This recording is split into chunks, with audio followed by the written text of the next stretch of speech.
We've been RVing with our family on the road for over 3 years now. We love it. But is it right for everyone? More importantly, is it right for you? Stay tuned and we'll talk about it.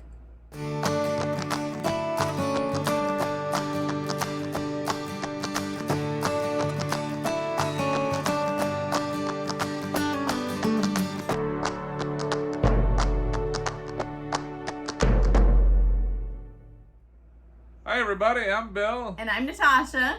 And we're nursing our travel bug. If it's your first time here, welcome. I'm a travel nurse. He is the stay-at-home dad. We travel all over the country in our fifth wheel RV with our 2 kids and our dog Bernie. What we want to talk to you about today is, should you choose the RV life? We narrowed it down to 5 things you should consider before taking the plunge. Yes. This is going to be part 1 of a 5-part series entitled RV Living, Start Here. Thanks for tuning in. We will have a new video out every week on Thursdays on this very topic. So let's get into it. The first one we want to talk about is, why do you want to live the RV life? If you said freedom, adventure, maybe to save a little money, or to get out there and explore, then you, my friends, have the right idea, and RV living might be right for you. If you're saying that there's some things in your life that aren't really going right, maybe you're feeling down all the time, maybe you're squabbling with your spouse or your family and your kids, and you think getting out there might solve some of these problems, that might not be the right way to look at it. You know, nothing tests a relationship quite like backing up the RV. Yeah. We joke about when we first started out, it would take us like 40 different attempts to back into an RV spot, and then we wouldn't talk for 4 hours after that. Because, yeah, it's not fun, and it's tough, especially when you're first starting out. Yeah, there's a learning curve that's involved, especially if you're like us and you've never towed anything in your life, let alone something as long as a 42-foot RV. There's some learning that is involved, and I am a visual person, and you are a analytical person, I would say. So I view things one way and he views them another, and it's hard to get on the same playing field, which makes things like backing up the RV quite a challenge. Yep. That's why we know now when we get to a spot, she's pretty great about directing me, and I kind of just sit in the driver's seat and just kind of do what she says. Happy wife, happy life. Yes. But yes, if you're looking into RVing to try and fix your problems, then it's not the lifestyle for you. The second thing we want you to consider before you choose to live the RV lifestyle is handling stress. How do you handle stress? Because the RV lifestyle can be stressful. Yeah, RV life is a roller coaster of emotions. You're out there at the Grand Canyon, you're like, man, this is so beautiful. We should live here. Let's move here. I love it. And then you leave, and your tire falls off halfway down the road. Yeah, those are the kind of emotions we're talking about. You got your high highs and your low lows. Yeah, and just dealing with that change in emotion can be super stressful. So you learn to figure out how to deal with it. We say you just roll with it. If you've been following along on our journey for any number of time now, you will have seen our many issues that have come up during our long road trips. And we can get angry, we could cry, we could yell, but And we do. We do all of those things. We're not going to lie to you. True. But as I keep saying, in the beginning, those emotions would last a while. And now we just threw our fridge out the window and replaced it And that probably only took me a couple hours to get over. Yeah. So as each thing happens, you learn to handle things better. You get better at it. But yeah, if you fly off the handle, or if you have an instant temper when bad things happen, this may not be the life for you. That's right. And speaking of breakdowns, which you need to know up front, you're going to have them. It's just a matter of when, honestly. It doesn't matter if your rig is brand new, like ours was, or if your rig is 30 years old and well maintained. It is a rolling earthquake. Things are going to break down. Things are going to go wrong at some point during your travel. So you just have to mentally be prepared for that. Aside from the mental preparation, you also have to be financially prepared.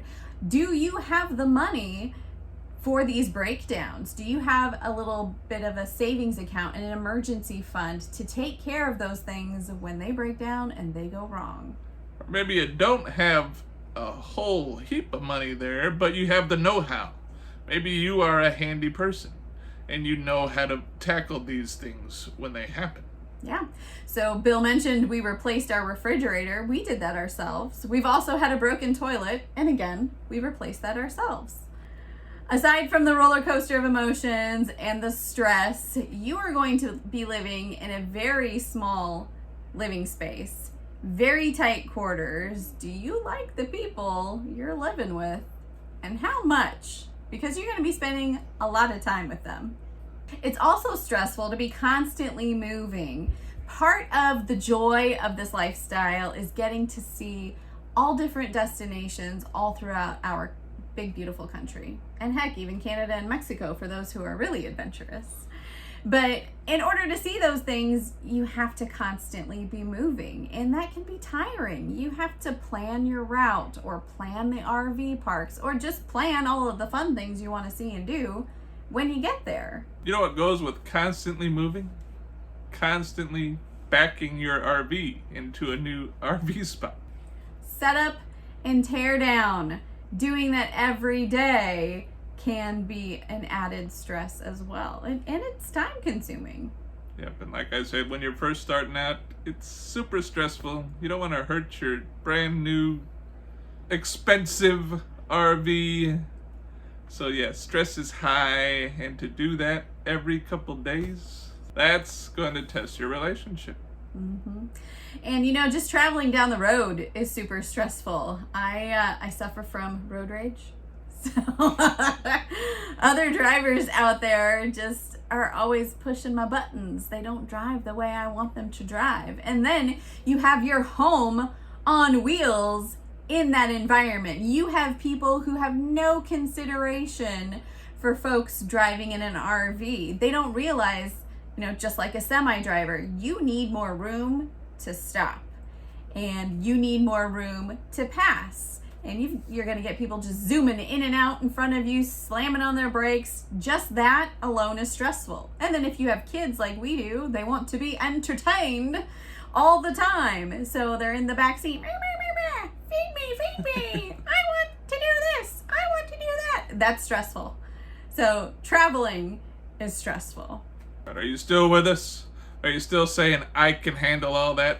I hope you are, because RV life is pretty awesome. That points us on to number 3. Are you okay with living tiny? We kind of touched on this a little bit in the stressful category, but are you really okay with living in a small space? I mean, most RVs are 100 to maybe 300 square feet of living space. For us, we are a family of 4, 2 adults, 2 kids, and a dog. That's a lot of people to live in a small space. Are you comfortable with that?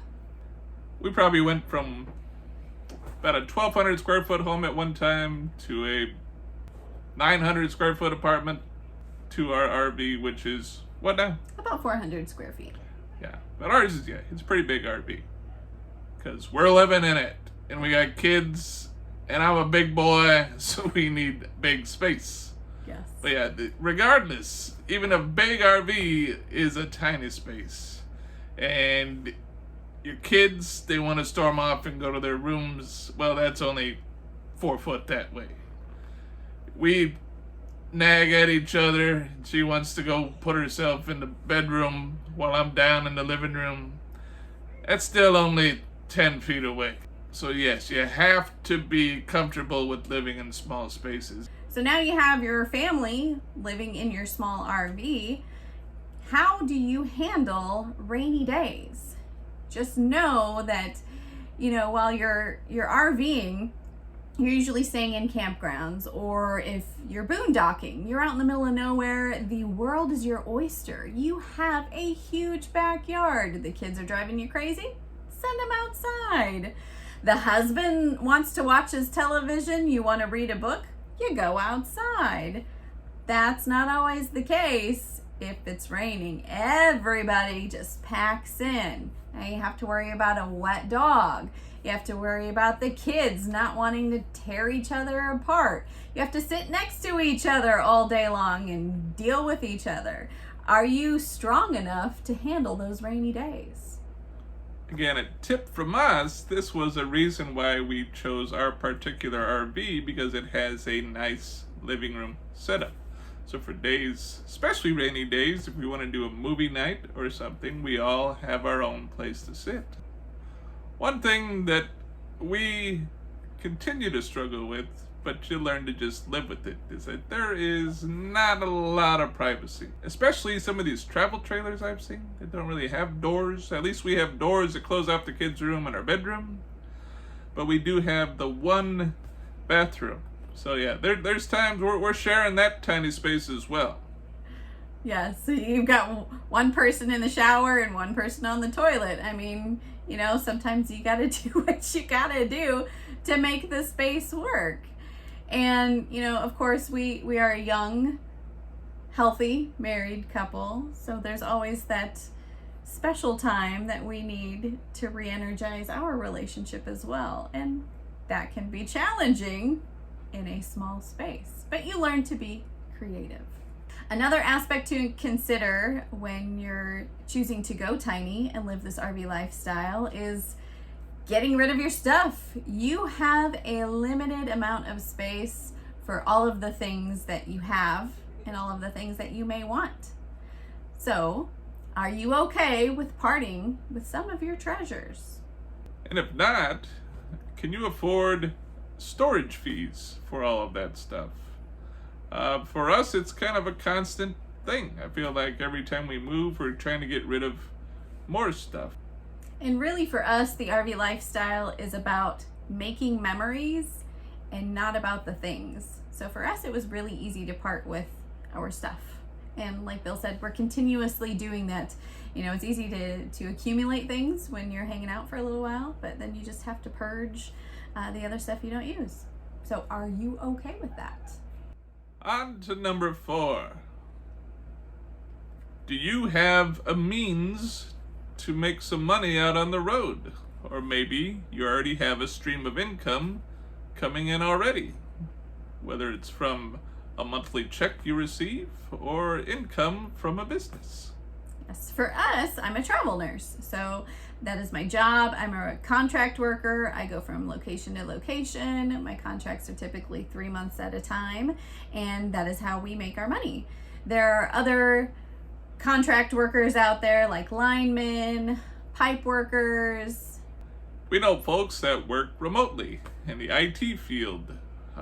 Folks that we know that have a bachelor's degree have an opportunity to work with several different companies to teach English to children in foreign countries. Mm-hmm. And there's even individuals we know that work camp. It's almost like bartering. You do a little work and you get to camp for free. Or you get to camp for free and then you earn a little bit of an hourly income on top of that as well, so you have money in your pocket. So there's definitely ways that you can earn money on the road. The important thing is do you have something lined up and does it fit your budget? We have a whole video set aside in our RV Living Start Here series, all about how to make a living on the road. So stay tuned. It is coming in the next few weeks. Do you have a good support system? And do you have friends and family who are on board with your lifestyle choice? Now, I know there's people out there that are gonna say, hey, it doesn't matter. If it's what you want to do, forget those people. You get out there and live your life. And that's true. You shouldn't let anybody tell you how to live your life. You should follow your dreams and do what makes you happy. But being on the road can sometimes be a little lonely. And it really makes a difference to have those people that you love and you care about in your corner, if anything, just to be a sounding board, if not just to really be there to support you. And as we mentioned earlier, you gotta have that little financial nest egg built up. You gotta have things fixed when you're going down the road. Sometimes you might need someone's help, and you're gonna have to swallow that jagged little pill and give these folks a call. And if they're not supporting your lifestyle, they may not want to help you out. But even if you don't have the support of your friends and family, when you decide to take this leap into this lifestyle, because let's face it, it's not a social norm. You're breaking outside of that box. You're doing you. You're doing something different. You're being brave. You're getting out there, and we applaud you for that. Heck, we do it too. But if you don't have that support system that you had in your sticks and bricks, there is hope out there. There are tons of RV groups and memberships and meetups, and there's a way to meet friends on social media. There is a whole community of RVers out there waiting to connect with you and to support you. We feel very lucky. To our knowledge, I don't think we have any friends or family members that are against this way of living. Now, we do have some that'll say, I wouldn't ever do that, but good for you guys. And that's support in my book. We've been fortunate enough to connect with a couple of RV groups. Fulltime Families is one huge group. We've gone to a rally there. The kids have made tons of friends. We've made tons of friends, and we've been able to keep in touch with them on social media. We've also joined up with the group called Road Life Project and went to a rally in Texas with them as well. And again, it's just about building those relationships, meeting other people. And it's not just meeting people, but it's meeting like-minded people who get it, who understand where you're at. They understand the trials and tribulations that you're going through, and they're there for you. And they want to support you, and then in turn, you can support them. Yep. And we love meeting up with people through this YouTube channel. We've met so many great people. If you follow us on Facebook and Instagram, you might get a hint of where we're at and reach out to us. We'd love to meet you too. Absolutely. Now, another caveat that goes with the loneliness on the road is you really have to look at yourself. Are you an introvert or are you an extrovert? I like to think of myself as an introverted extrovert. I can be shy initially when I meet folks, but I've learned to put myself out there because that's the only way you're gonna meet people and you're gonna build relationships, especially in this lifestyle. I myself am an introvert. Some of these rallies and things we've been to, it kind of forces me out of my comfort zone. But usually, after the first day or so, I'm fine. If you're like me, you might need to push yourself a little bit to get out of your comfort zone. Get out, just go outside, walk your dog, fire up the grill, sit around a campfire. More than likely, someone's going to come up to you and approach you and start that conversation for you. Or have a spouse that shoves you out of your comfort zone. Get out there, go to a rally, surround yourself with a crowd of people, and before you know it, you're joining in the fun too. Now you might be thinking a lot of this is negativity here, and we're kind of painting it with a negative brush strokes. But you know what? We're not perfect. There's some things on this checklist that we may not be able to check off 100%, and we're still working on. Yes, and that's okay. Really, what we wanted to do was point out that there are things you may struggle with in this RV lifestyle. And as long as you can recognize those things and you can come up with mechanisms of dealing with those things, then you'll be fine. We just want you to make an informed decision before you take the big leap into RV living. This has been Natasha. And I'm Bill. With Nursing Our Travel Bug, encouraging you to get out there and nurse what makes you happy. Take care.